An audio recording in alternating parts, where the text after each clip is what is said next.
All right, thank you very much, fellow Kenyans and the members of the press. My name is Anthony Karumba, of course, Gen Z 001. And this is One Tribe, One Nation movement. Vibe Tribe. One nation. One nation. One tribe.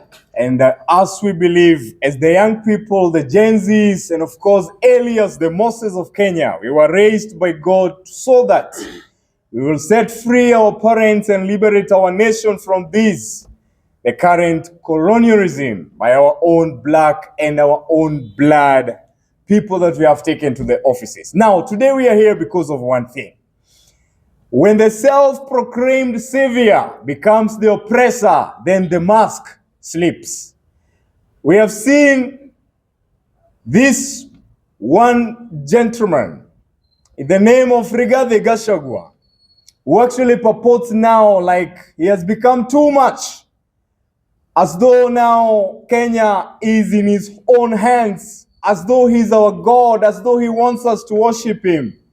I know many may hear this and say that maybe these are projects, but I want to say as Kenyans, let's be sober enough. And let's discuss this because this is too much.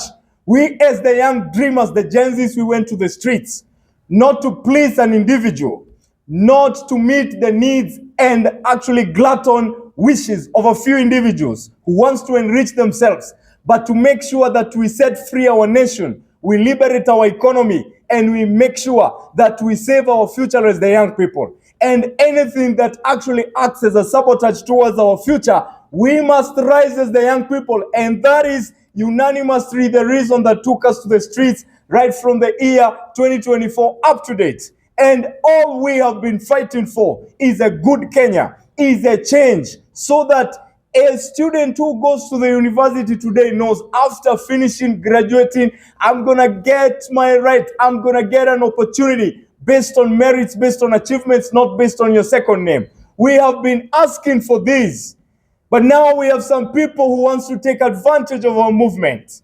Yes, Gen Zs, we came out as leaderless.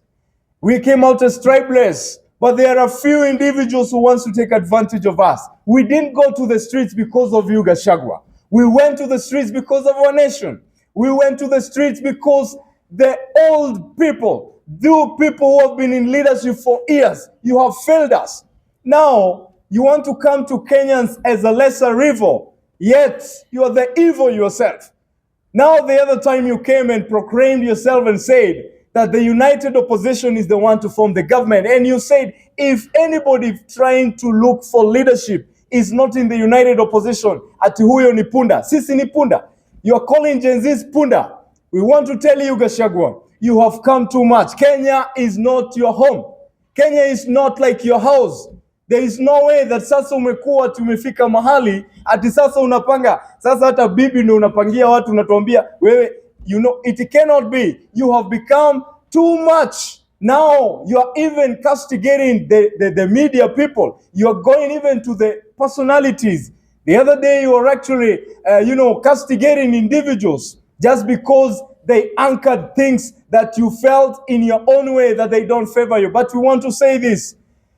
As a people of this nation, I want to tell you, let us not allow anybody to hoodwink us in the name of trying to fight for us.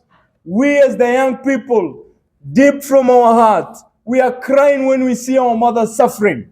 We are crying when we see farmers from all over.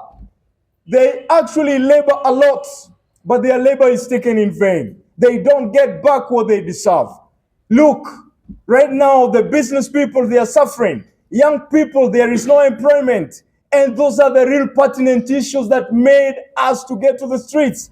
When we advocate for change, we are crying and asking, is this all there is for us? Kenya has become an incubator of hopelessness and depression amid the young people. And therefore, you cannot bring selfishness covered to look like hope. Yet in reality, you are trying to actually fight for your own selfish interest. We cannot allow this to continue. And I want to tell the people of Mlima, the people of Mount Kenya, please, good people, yes, it is good.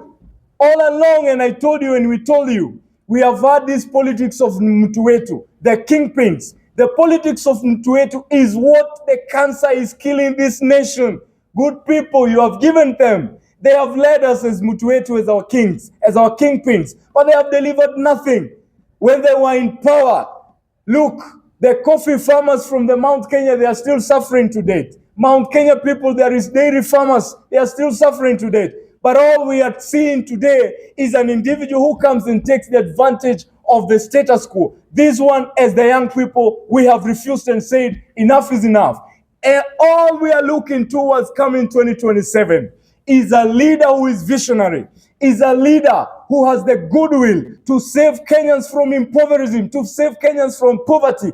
And it cannot happen when an individual comes and says now he's the only person that now who have our brain as Kenyans to control all of us. There is nothing like that. And when we say this, it does not mean that we are actually behind this Kasongo government. We are against you. We will call out devil. Anytime there is any immorality, we must call it out.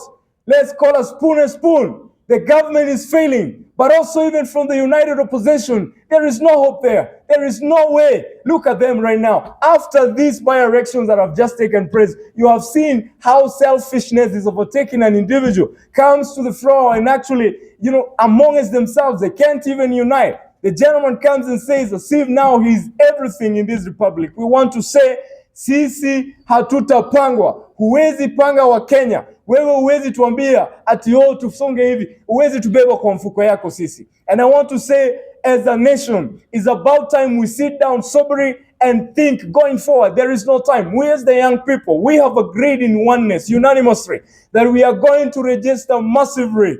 Come 2026, we are going to give you one unprecedented massive registration.